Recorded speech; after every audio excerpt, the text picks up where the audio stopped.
Hey, I hope you're doing great. Just want to take a couple minutes and review the updated loan scenario here. So I reran your pre-approval for the property that you guys are looking at now.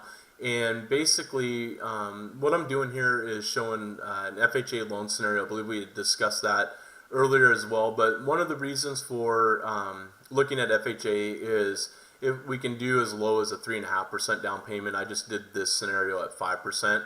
But doing FHA allows us to get you pre-approved, keeping your current house, and also we can do the down payment along with not having to worry about the 6 months payment reserves after closing on your current house and your new house. So just going through this scenario real quick, I have the purchase price at $285,000, doing a 5% down payment, which would be $14,250, gives you a base loan amount of $270,750.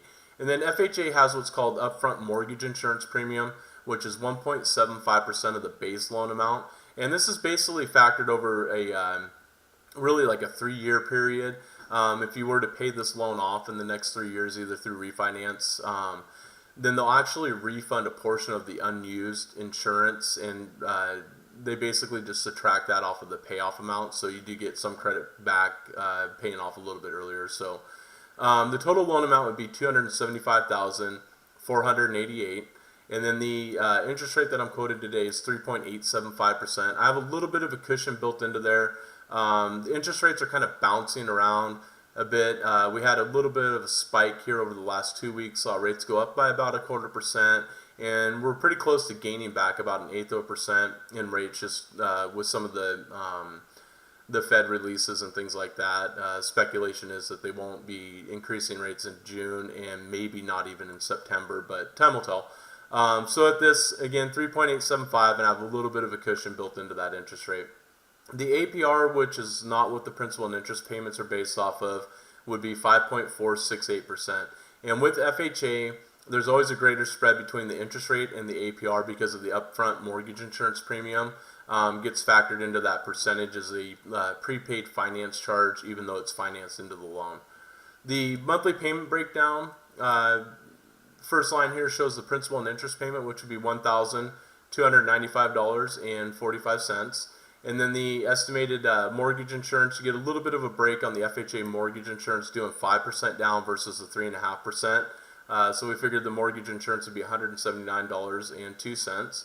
Property taxes, I'm using the actual property taxes that are reflected on the listing, which breaks down to $202.58 a month.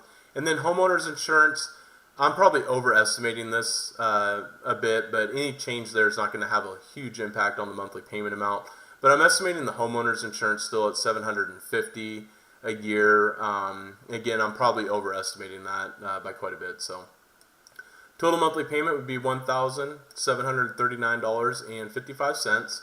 And then the closing cost section, everything works the same as in the previous loan scenarios in the video that I sent to you, but basically you can see the title, escrow fees, appraisal fee, processing fee, everything would total up to $3,257. And then the prepaid items, first line interim interest, again we'll adjust the days of interest needed depending on the day of the month that you close. I always just estimate 15 days just because it kind of puts us at the midpoint of the month, but depending on what day of the month you close, we'll adjust the days of interest accordingly, and then that'll get you into the normal billing cycle, and your first mortgage payment wouldn't be due until the first of the month after that. So again, just hypothetically, if we close at the end of May, we would collect the days of interest needed to get us through till June 1st, and then your first mortgage payment wouldn't be due until July 1st.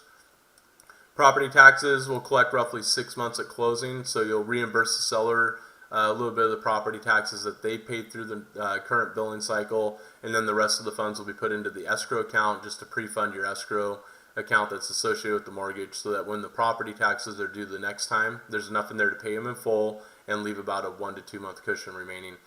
Homeowners insurance will collect the first year premium at closing, and then collect 1 to 2 months to pre-fund the escrow account, just to, again, to make sure as you're making your monthly payments, when the insurance premium becomes due the following year, there's enough in there to pay it in full and leave about a 1 to 2 month cushion. So the total prepaid items would be right around $2,530. The settlement section totals everything up, down payment plus closing costs plus prepaids, would leave a total amount needed at closing of $20,037. So again, the reason I did the FHA is just because FHA allows us to get you pre-approved at this sales price while keeping your current place and not having to do a full 20% for the down payment.